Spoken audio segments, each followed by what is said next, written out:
ये कहानी नेहा की जुबानी में आपका स्वागत है। रात का सन्नाटा था और चांद की धीमी रोशनी गांव के उस छोटे से घर की खिड़की से झांक रही थी, मानो कोई अनकही कहानी सुनाने को बेताब हो।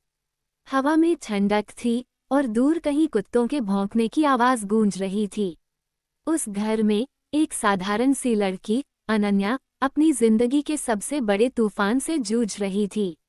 उसका दिल एक ऐसी कहानी बुन रहा था जो न तो समाज की नज़रों में जायज़ थी, न ही उसके अपने मन को चैन दे रही थी। अनन्या की जिंदगी, जो कभी सादगी और सपनों से भरी थी, अब एक ऐसी राह पर चल पड़ी थी जहां हर कदम पर सवाल और डर उसका पीछा कर रहे थे। ये कहानी उसी अनन्या की है जो अपने दिल की पुकार और समाज की बंदिशों के बीच फंसकर एक अनजाने रिश्ते की उलझन में उलझ गई थी। अनन्या की उम्र महज 20 साल थी और उसका चेहरा ऐसा जो मासूमियत और गहराई का अनोखा संगम था। उसकी आंखों में एक चमक थी जो सपनों को जिंदा रखती थी, मगर अब उन आंखों में एक अनजानी उदासी भी छुपने लगी थी। गांव के छोटे से स्कूल में पढ़ाने वाली अनन्या को हर कोई प्यार करता था। बच्चे उसे दीदी कहकर बुलाते और गांव की औरतें उसकी सादगी की तारीफ करतीं। मगर अनन्या का मन अब उस सादगी में नहीं रमता था। उसका दिल कहीं और भटक रहा था और वो कहीं और था उसका ममेरा भाई आरव। आरव, जो शहर में पढ़ाई के लिए गया था और अब गर्मियों की छुट्टियों में गांव लौटा था। वो अनन्या से 5 साल बड़ा था और उसकी बातों में एक ऐसी चमक थी जो अनन्या को हर बार अपनी ओर खींच लेती थी। दोनों बचपन में साथ खेला करते थे, मगर अब वो बचपन कहीं पीछे छूट गया था। अब उनकी बातें, उनके नज़रें और उनके बीच की चुप्पी कुछ और ही कह रही थी। अनन्या को याद था वो दिन जब आरव पहली बार छुट्टियों में गांव लौटा था। उसकी बाइक की आवाज़ ने पूरे मोहल्ले को जगाया था। अनन्या उस वक्त आंगन में कपड़े सुखा रही थी और जैसे ही उसने आरव को देखा, उसका दिल धड़कने लगा। वो पहले जैसा नहीं था। उसकी आंखों में एक नई गहराई थी और उसकी मुस्कान में एक अनजाना आकर्षण। कैसी है अनु? उसने हंसते हुए पूछा और अनन्या ने सिर्फ सिर हिलाकर जवाब दिया, क्योंकि उसकी आवाज़ कहीं गुम हो गई थी।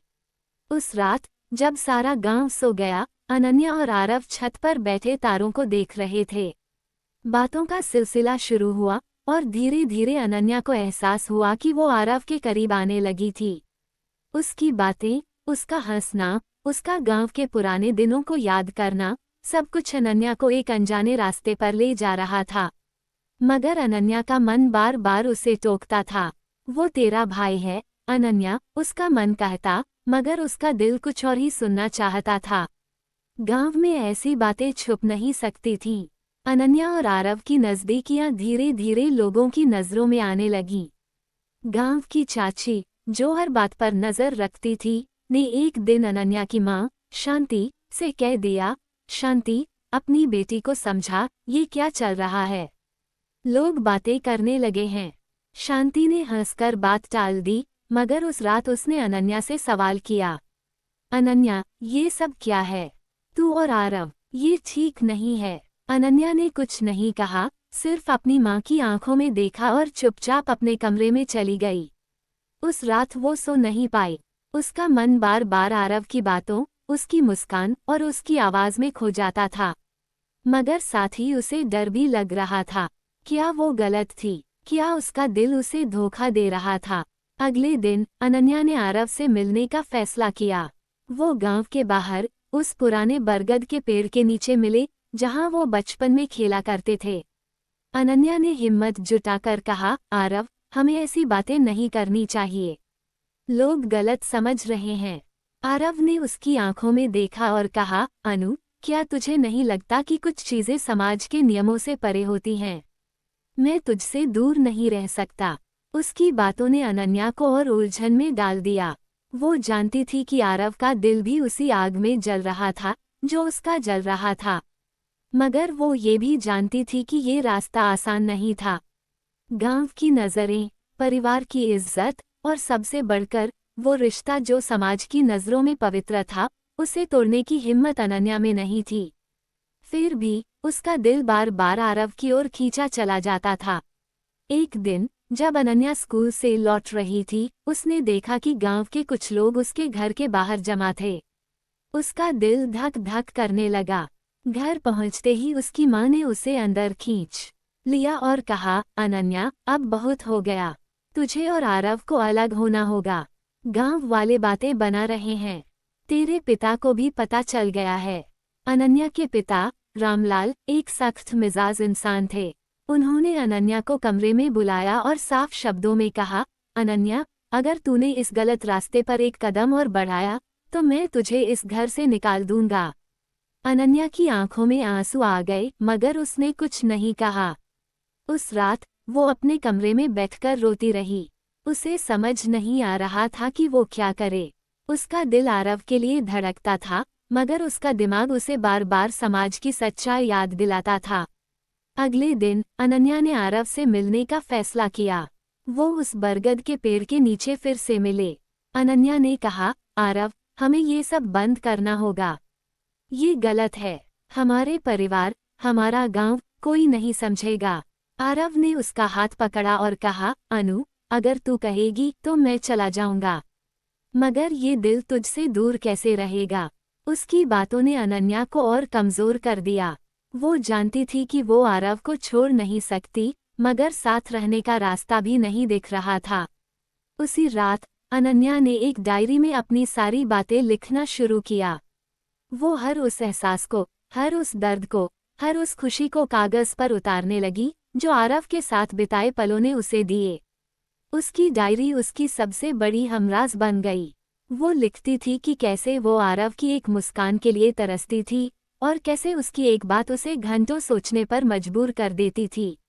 मगर वो ये भी लिखती थी कि उसे डर था, समाज का डर, परिवार का डर और सबसे बढ़कर अपने ही मन का डर।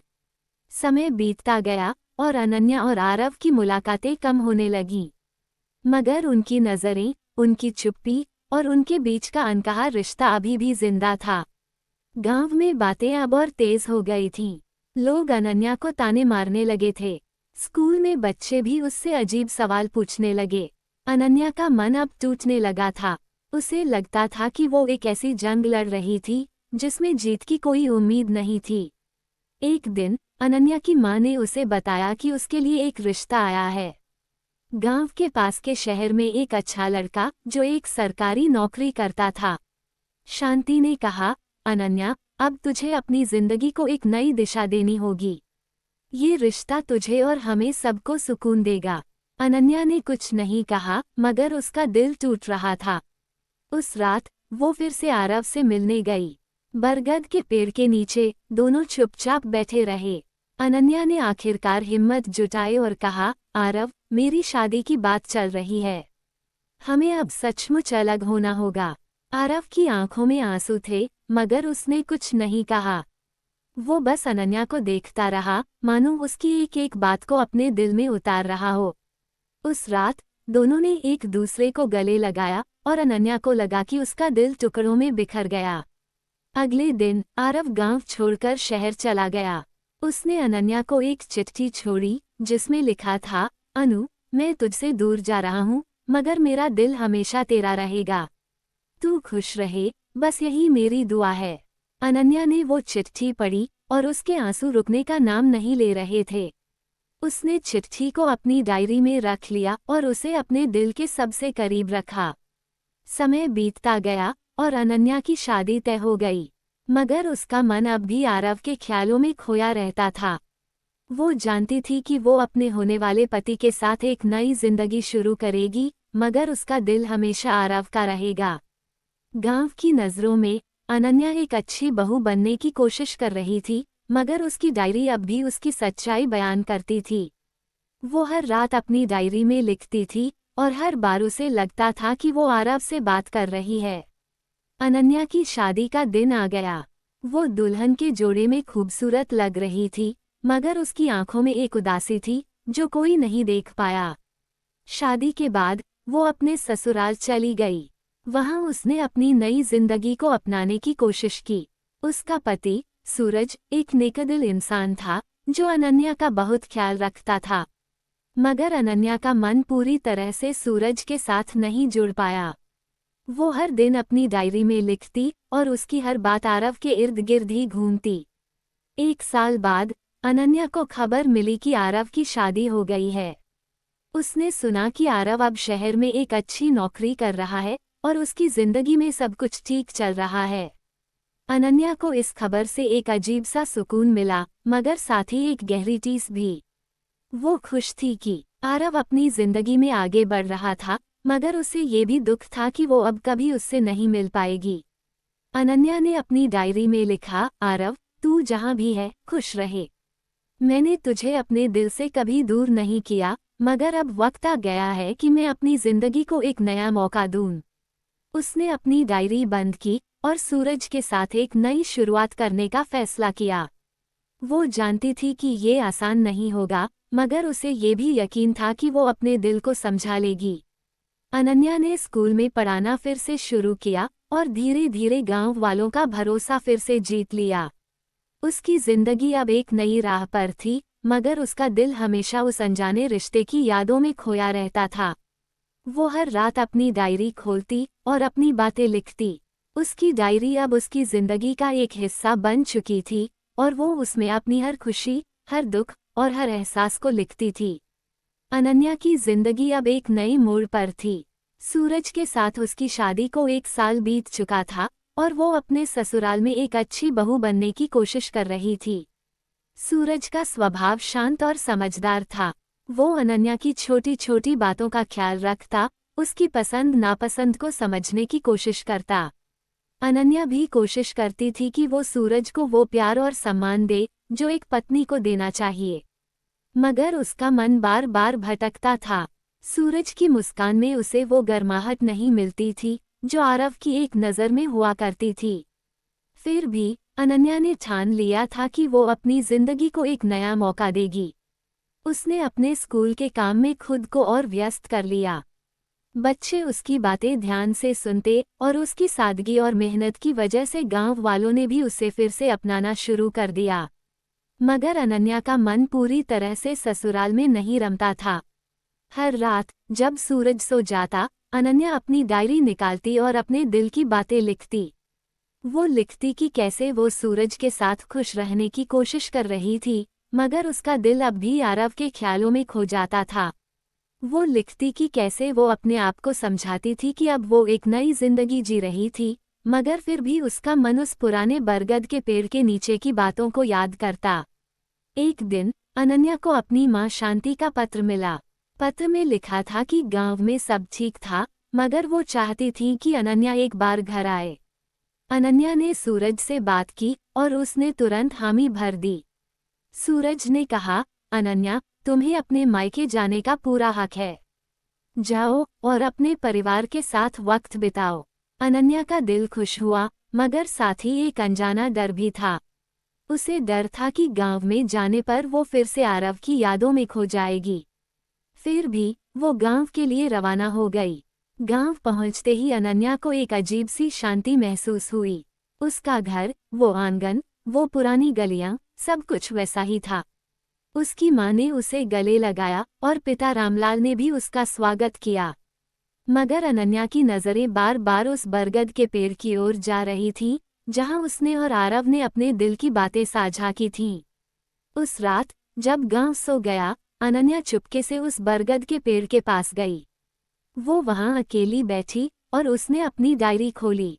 उसने लिखा, ये पेड़ आज भी वैसा ही है, मगर मेरी जिंदगी बदल गई। आरव, तू कहाँ है? क्या तू भी मेरी तरह इन यादों में खोता है? उसकी आंखों में आंसू थे, मगर उसने खुद को संभाला। अगले दिन गांव में एक मेला लगा था। अनन्या अपनी माँ के साथ मेले में गई। वहां की रौनक, बच्चों की हंसी और ढोल की आवाज ने उसे थोड़ा हल्का महसूस कराया। मगर तभी भीड़ में उसकी नज़र एक परिचित चेहरे पर पड़ी। वो आरव था। अनन्या का दिल धड़कने लगा। वो उसे देखकर रुक गई और आरव ने भी उसे देख लिया। दोनों की नज़रें मिली और एक पल के लिए समय ठहर सा गया। आरव धीरे धीरे अनन्या के पास आया। उसने कहा, अनु, तू यहाँ कैसी है तू? उसकी आवाज में वही पुरानी गर्माहट थी। अनन्या ने हिम्मत जुटाकर कहा, मैं ठीक हूँ आरव, तू कैसा है? आरव ने मुस्कुराकर कहा, जिंदगी चल रही है। मैं गांव अपने परिवार से मिलने आया हूँ। अनन्या ने देखा कि आरव के साथ एक औरत थी, जो शायद उसकी पत्नी थी। उसका दिल टूटा, मगर उसने खुद को संभाला। उसने कहा, अच्छा, मुझे माँ के पास जाना है, फिर मिलेंगे। और वो जल्दी से वहां से चली गई। उस रात अनन्या ने अपनी डायरी में लिखा, आज मैंने उसे देखा और मेरा दिल फिर से उसी आग में जलने लगा। मगर वो अब किसी और का है और मैं भी किसी और की हूँ। शायद यही हमारी किस्मत थी। अगले दिन अनन्या ने अपनी माँ से कहा कि वो जल्दी ससुराल लौटना चाहती है। शांति ने उसे समझाने की कोशिश की, मगर अनन्या का मन अब गांव में नहीं लग रहा था। वो सूरज के पास अपनी नई जिंदगी में लौट आई। सूरज ने उसका स्वागत किया और अनन्या ने फिर से अपने स्कूल और घर की जिम्मेदारियों में खुद को डुबो लिया। मगर उसकी डायरी अब भी उसकी सच्ची साथी थी। वो हर रात अपने दिल की बातें लिखती और हर बार उसे लगता कि वो आरव से बात कर रही थी। समय बीतता गया और अनन्या की जिंदगी में एक नई खुशी आई। वो माँ बनने वाली थी। इस खबर ने सूरज को बहुत खुश किया और अनन्या को भी एक नई उम्मीद मिली। उसने अपनी डायरी में लिखा, शायद ये नई जिंदगी मुझे वो सुकून देगी जिसकी मुझे तलाश थी। मैं अब भी तुझे याद करती हूँ आरव, मगर अब मेरी जिंदगी का मकसद बदल गया है। अनन्या ने अपने बच्चे की परवरिश में खुद को पूरी तरह से समर्पित कर दिया। उसका बेटा, जिसका नाम उसने आदित्य रखा, उसकी जिंदगी की नई रोशनी बन गया। सूरज एक अच्छा पिता था और अनन्या को धीरे धीरे उससे एक गहरा लगाव होने लगा। वो अब भी अपनी डायरी में लिखती थी, मगर अब उसकी बातों में उदासी की जगह एक नई उम्मीद झलकने लगी थी। एक दिन अनन्या को एक पत्र मिला। वो आरव का था। पत्र में लिखा था, अनु, मैंने सुना कि तू अब माँ बन गई है। मैं तुझसे मिलना चाहता हूँ, बस एक बार, ताकि मैं तुझे बता सकूं कि मैं हमेशा तेरा ख्याल रखता हूँ। अनन्या ने वो पत्र पढ़ा और उसका दिल फिर से उलझन में पड़ गया। वो जानती थी कि आरव से मिलना अब सही नहीं था। उसने पत्र का जवाब नहीं दिया और उसे अपनी डायरी में रख लिया। उसने लिखा, आरव, मैं तुझे कभी नहीं भूलूंगी, मगर अब मेरी जिंदगी मेरे बेटे और मेरे परिवार के लिए है। तू जहाँ भी है, खुश रहे। अनन्या ने अपनी डायरी बंद की और अपने बेटे को गले लगाया। उसकी जिंदगी अब एक नए रास्ते पर थी, जहाँ वो अपने परिवार के साथ खुश थी। मगर उसका दिल हमेशा उस अनजाने रिश्ते की यादों में खोया रहता था। वो हर रात अपनी डायरी खोलती और अपनी बातें लिखती। उसकी डायरी अब उसकी जिंदगी का एक हिस्सा बन चुकी थी और वो उसमें अपनी हर खुशी, हर दुख और हर एहसास को लिखती थी। अनन्या की जिंदगी अब एक नए रंग में ढल रही थी। आदित्य, उसका बेटा, अब 2 साल का हो चुका था। उसकी नन्ही हंसी और मासूम सवाल अनन्या के दिन को रोशन कर देते थे। सूरज भी आदित्य का बहुत ख्याल रखता था। वो हर शाम काम से लौटने के बाद आदित्य को गोद में उठाता और उसके साथ खेलता। अनन्या को देखकर लगता था कि वो एक सुखी परिवार की तस्वीर थी, मगर उसके मन के किसी कोने में अब भी एक खालीपन बाकी था। वो खालीपन जो आरव की यादों से भरा था।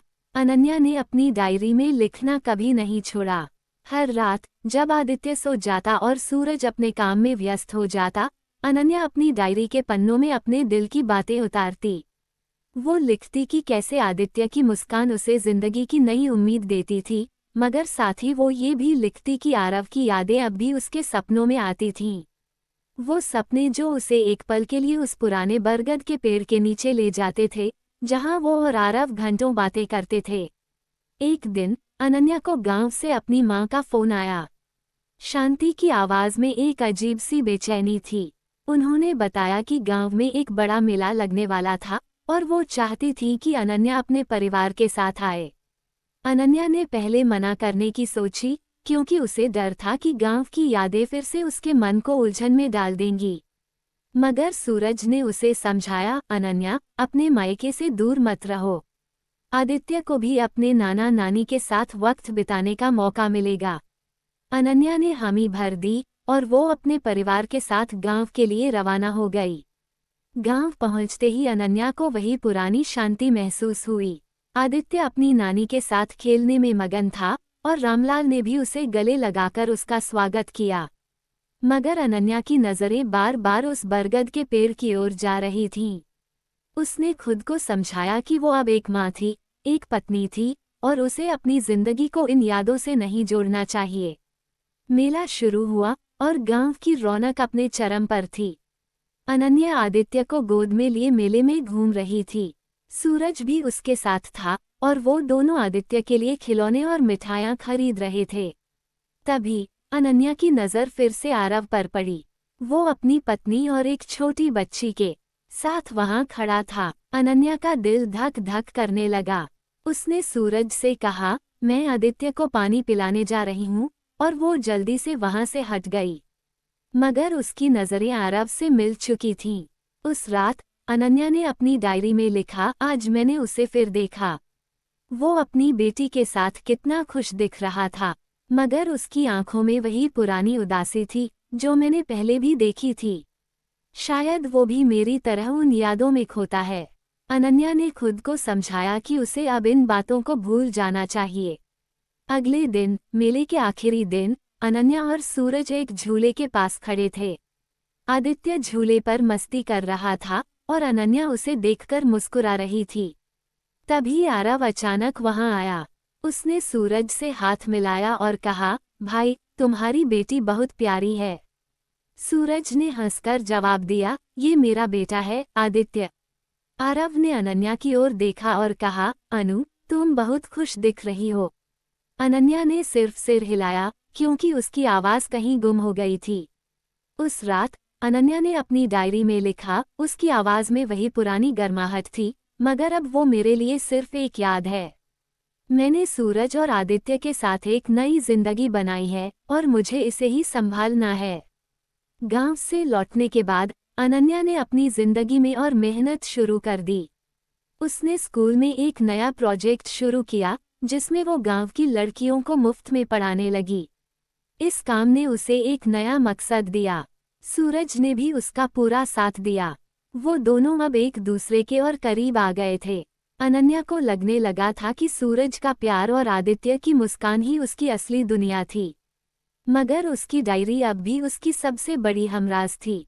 वो हर रात अपने दिल की बातें लिखती और हर बार उसे लगता कि वो अपनी जिंदगी को और बेहतर समझ पा रही थी। एक दिन अनन्या को खबर मिली कि आरव अपने परिवार के साथ विदेश जा रहा था। उसे ये खबर अपनी माँ से मिली, जो गांव की एक सहेली से बात कर रही थी। अनन्या को एक अजीब सा सुकून मिला। उसे लगा कि शायद अब वो उन यादों को पूरी तरह से पीछे छोड़ पाएगी। उसने अपनी डायरी में लिखा, आरव, तू जहाँ भी जा रहा है, मेरी दुआएं तेरे साथ हैं।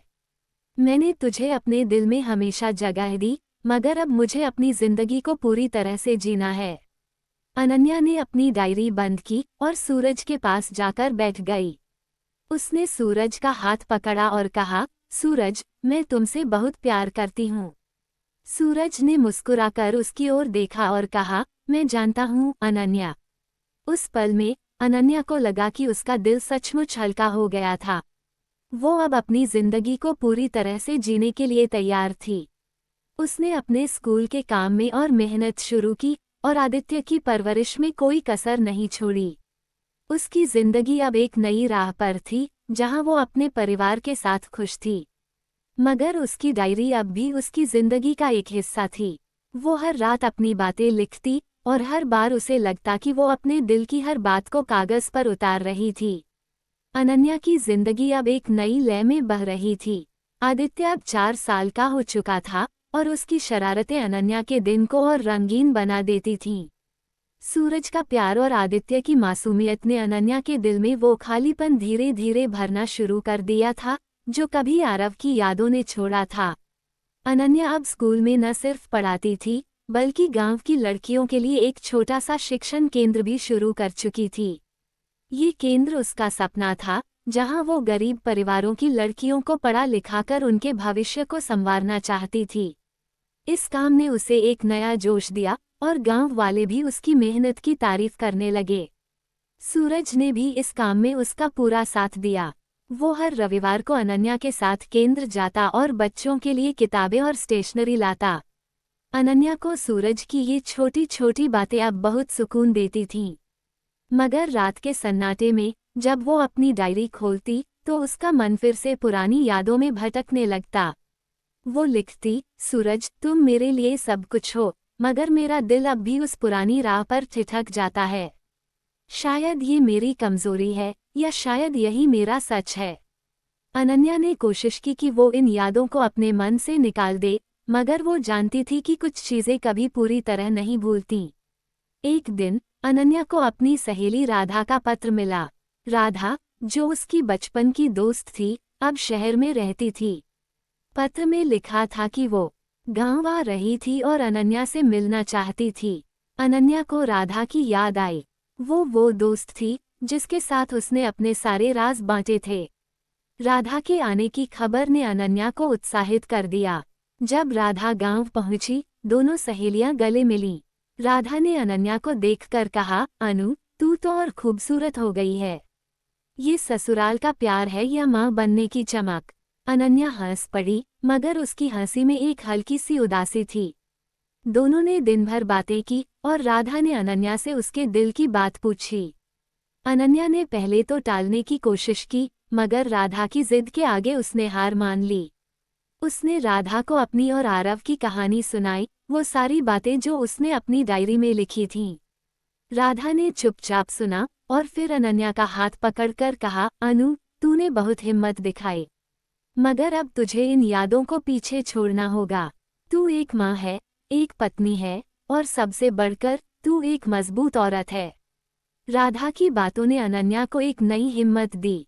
उसने ठान लिया कि वो अब अपनी जिंदगी को पूरी तरह से सूरज और आदित्य के नाम कर देगी। राधा के जाने के बाद अनन्या ने अपनी डायरी में लिखा, राधा, तूने मुझे माँ ताकत याद दिलाई। मैं अब अपने परिवार के लिए जीऊंगी और उन यादों को सिर्फ अपनी डायरी तक सीमित रखूंगी। समय बीतता गया और अनन्या का शिक्षण केंद्र अब गांव में मशहूर हो चुका था। कई लड़कियां वहां पढ़ने आती थीं और अनन्या को उनके सपनों को सच करते देखकर बहुत सुकून मिलता था। एक दिन अनन्या को एक सरकारी अधिकारी का पत्र मिला। पत्र में लिखा था कि उसके केंद्र को सरकारी सहायता मिल सकती थी अगर वो एक बड़ा प्रोजेक्ट शुरू करे। अनन्या ने सूरज से इस बारे में बात की और सूरज ने उसे पूरा समर्थन दिया। दोनों ने मिलकर एक नया प्रोजेक्ट शुरू किया जिसमें वो गांव की लड़कियों को न सिर्फ पढ़ाई बल्कि हुनर भी सिखाने लगे। इस काम ने अनन्या को एक नया मकसद दिया। वो अब हर दिन सुबह उठकर अपने केंद्र के लिए काम करती और शाम को आदित्य के साथ वक्त बिताती। सूरज भी उसका हर कदम पर साथ देता। अनन्या को अब लगने लगा था कि उसकी जिंदगी पूरी तरह से बदल चुकी थी। मगर एक रात जब वो अपनी डायरी में लिख रही थी, उसे एक पुराना पत्र मिला। वो आरव का वो पत्र था जो उसने उसे विदेश जाने से पहले लिखा था। अनन्या ने उसे फिर से पढ़ा और उसकी आंखें नम हो गईं। उसने लिखा, आरव, तू मेरे दिल का एक हिस्सा है, मगर अब वो हिस्सा सिर्फ एक याद है। मैंने अपनी जिंदगी को एक नया रास्ता दे दिया है और मैं इसमें खुश हूँ। उसने पत्र को वापस डायरी में रखा और उसे बंद कर दिया। अगले दिन अनन्या ने सूरज से कहा कि वो आदित्य को लेकर अपने मायके जाना चाहती थी। सूरज ने हंसकर कहा, अनन्या, ये तेरा घर है, जब चाहे जा और मुझे भी साथ ले चल। अनन्या ने मुस्कुराकर उसका हाथ पकड़ा। गांव पहुंचकर अनन्या ने देखा कि सब कुछ वैसा ही था। उसकी मां शांति ने आदित्य को गोद में उठाया और रामलाल ने भी उसे गले लगाया। अनन्या ने उस बरगद के पेड़ की ओर देखा, मगर इस बार उसका मन शांत था। उसने अपनी डायरी में लिखा, ये पेड़ अब मेरे लिए सिर्फ एक याद है। मेरी जिंदगी अब मेरे परिवार और मेरे मकसद के साथ है। अनन्या ने अपने केंद्र के काम को और विस्तार देने का फैसला किया। उसने गांव की और औरतों को अपने साथ जोड़ा और अब वो एक छोटी सी संस्था की तरह काम कर रही थी। सूरज और आदित्य उसकी ताकत थे और अनन्या को अब लगता था कि उसने अपनी जिंदगी का असली मकसद पा लिया था। वो अब भी अपनी डायरी में लिखती थी, मगर अब उसकी बातों में उदासी की जगह एक नई चमक थी। वो लिखती, मेरी जिंदगी अब मेरे अपने सपनों और मेरे परिवार की मुस्कान के लिए है। मैंने अपने दिल को समझा लिया है और अब मैं सचमुच खुश हूँ। अनन्या की जिंदगी अब एक नई उड़ान पर थी। उसका शिक्षण केंद्र अब न सिर्फ गांव में बल्कि आसपास के गांवों में भी मशहूर हो चुका था। अनन्या की मेहनत और लगन ने कई लड़कियों के सपनों को पंख दिए। वो हर दिन सुबह जल्दी उठकर अपने केंद्र के लिए काम शुरू कर देती थी। उसने अपने केंद्र में अब नई कक्षाएं शुरू की थीं, जहां लड़कियां सिलाई, कढ़ाई और कंप्यूटर की बुनियादी शिक्षा ले सकती थीं। अनन्या को देखकर गांव की औरतें भी प्रेरित होने लगी थीं और कई ने उसके साथ मिलकर काम शुरू किया। सूरज ने भी अनन्या के इस मिशन को अपना माना। वो हर हफ्ते केंद्र में जाता, बच्चों से बात करता और अनन्या को नए विचारों के साथ मदद करता। आदित्य अब स्कूल जाने लगा था और उसकी छोटी छोटी शरारतें अनन्या के लिए एक ताज़ा हवा का झोंका थीं। हर शाम जब वो आदित्य को स्कूल से लाती, वो उससे दिन भर की बातें सुनती और हंसती। सूरज और आदित्य के साथ बिताए ये पल अनन्या के लिए अब उसकी जिंदगी का सबसे कीमती हिस्सा थे।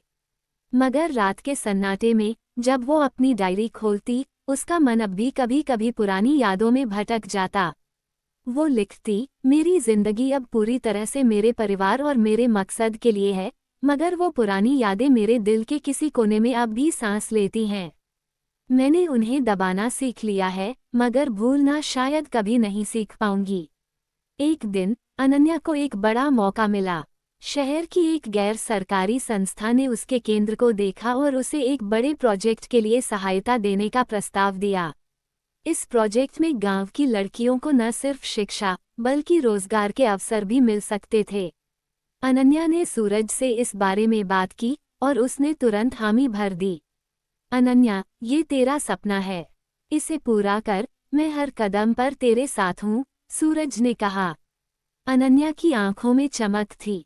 उसने इस प्रोजेक्ट को दिन रात मेहनत करके शुरू किया।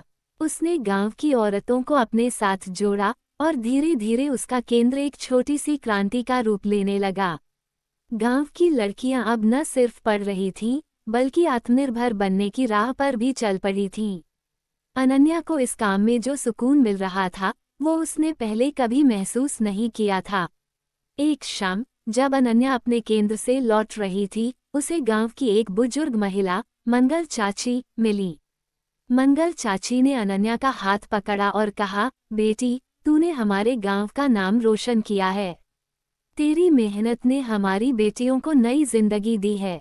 अनन्या की आंखें नम हो गईं। उसने चाची को गले लगाया और कहा, चाची, ये सब आप सबके प्यार और साथ से ही मुमकिन हुआ है। उस रात अनन्या ने अपनी डायरी में लिखा, आज मुझे लगा कि मैंने अपनी जिंदगी का असली मकसद पा लिया है। मेरी जिंदगी अब सिर्फ मेरे लिए नहीं, बल्कि उन तमाम लड़कियों के लिए है, जो मेरे केंद्र में अपने सपनों को सच कर रही हैं। समय बीतता गया और अनन्या का केंद्र अब एक मिसाल बन चुका था। शहर से लोग आकर उसका काम देखने लगे और कुछ ने तो अनन्या को अपने शहरों में भी ऐसे केंद्र खोलने के लिए आमंत्रित किया। अनन्या ने सूरज से सलाह ली और दोनों ने मिलकर फैसला किया कि वो इस काम को और बड़ा करेंगे। अनन्या ने अपने गांव के केंद्र को एक मजबूत नींव दी और फिर शहर में एक नया केंद्र शुरू किया। इस नए केंद्र में वो उन लड़कियों को पढ़ाने लगी जो शहर की झुग्गियों में रहती थीं। अनन्या का ये कदम न सिर्फ उसके लिए बल्कि सूरज और आदित्य के लिए भी गर्व की बात था। आदित्य अब बड़ा हो रहा था और वो अपनी माँ के काम को देखकर प्रेरित होता था। एक दिन उसने अनन्या से कहा, मम्मी, मैं भी बड़ा होकर आपके जैसा बनूंगा। अनन्या ने उसे गले लगाया और कहा, बेटा, तू जो भी बने, बस अपने दिल की सुनना और सच्चाई के साथ जीना। उस रात अनन्या ने अपनी डायरी में लिखा, आदित्य, तू मेरी जिंदगी की सबसे बड़ी ताकत है। तेरी एक मुस्कान मेरे सारे दुख भुला देती है। अनन्या की जिंदगी अब पूरी तरह से बदल चुकी थी। वो अब न सिर्फ एक माँ और पत्नी थी, बल्कि एक ऐसी औरत थी जिसने अपने सपनों को सच किया और दूसरों के सपनों को भी पंख दिए। मगर उसकी डायरी अब भी उसकी सबसे करीबी दोस्त थी। वो हर रात अपने दिल की बातें लिखती और हर बार उसे लगता कि वो अपनी जिंदगी को और गहराई से समझ रही थी। एक दिन अनन्या को एक अनजान नंबर से फोन आया। दूसरी तरफ आरव की आवाज थी। उसने कहा, अनु, मैंने तेरे केंद्र के बारे में सुना। तूने बहुत बड़ा काम किया है। मैं तुझसे मिलना चाहता हूँ, बस एक बार। अनन्या का दिल एक पल के लिए ठहर गया। उसने शांत स्वर में कहा, आरव, मैं अब अपनी जिंदगी में बहुत आगे बढ़ चुकी हूँ। मेरे लिए मेरा परिवार और मेरा काम ही सब कुछ है। तू जहाँ भी है, खुश रहे। उसने फोन रख दिया और अपनी डायरी खोली। उसने लिखा, आज मैंने उसे अलविदा कह दिया, न सिर्फ उससे, बल्कि उन यादों से भी, जो मुझे पीछे खींच रही थीं। मैं अब पूरी तरह से आज़ाद हूँ। अनन्या ने अपनी डायरी बंद की और सूरज के पास जाकर बैठ गई।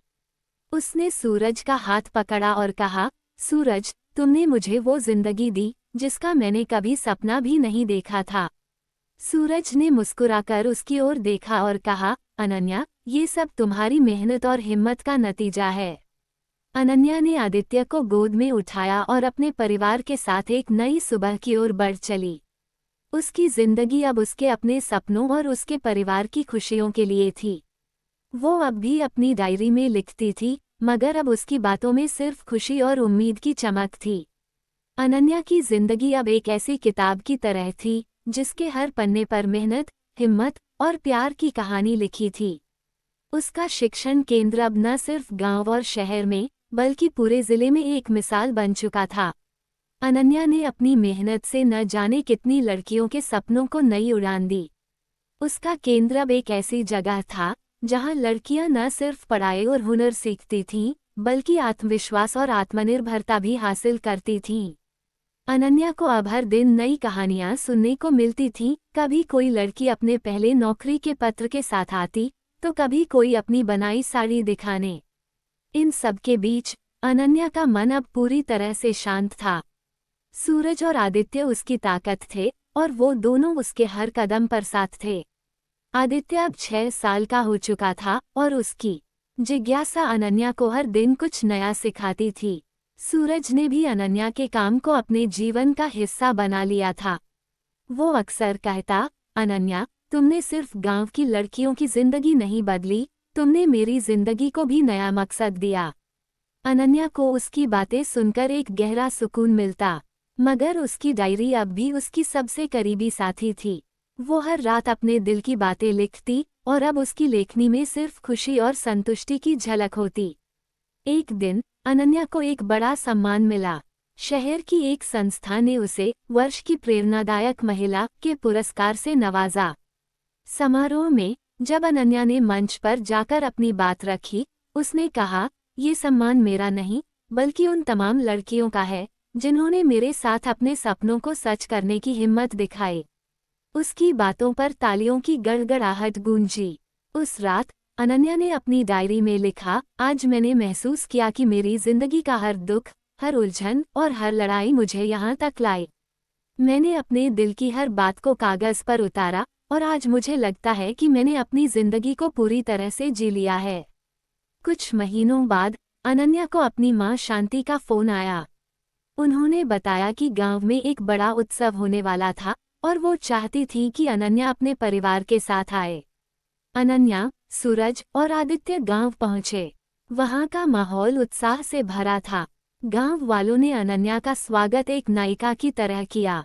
उस उत्सव में अनन्या ने अपने केंद्र की लड़कियों को बुलाया, और उन्होंने अपने हुनर का प्रदर्शन किया। गांव वालों की तालियों और प्यार ने अनन्या के दिल को छू लिया। उस रात जब वो उस पुराने बरगद के पेड़ के पास गई, उसने अपनी डायरी खोली और लिखा, ये पेड़ मेरे लिए अब सिर्फ एक याद नहीं, बल्कि मेरी जिंदगी की शुरुआत का प्रतीक है।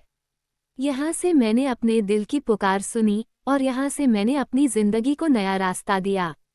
अनन्या ने अपनी डायरी बंद की और सूरज के पास लौट आई।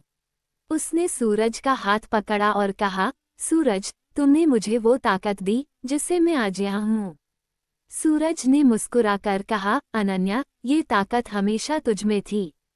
मैंने तो बस तेरा साथ दिया। अनन्या ने आदित्य को गोद में उठाया, और तीनों एक साथ उस उत्सव की रौनक में शामिल हो गए। अनन्या की जिंदगी अब एक ऐसी कहानी थी, जो दुख, प्यार और हिम्मत से शुरू होकर खुशी और संतुष्टि पर खत्म हुई।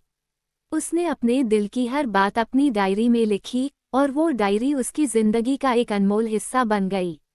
अनन्या ने अपने सपनों को सच किया, अपने परिवार को प्यार दिया और दूसरों के लिए एक मिसाल बनी।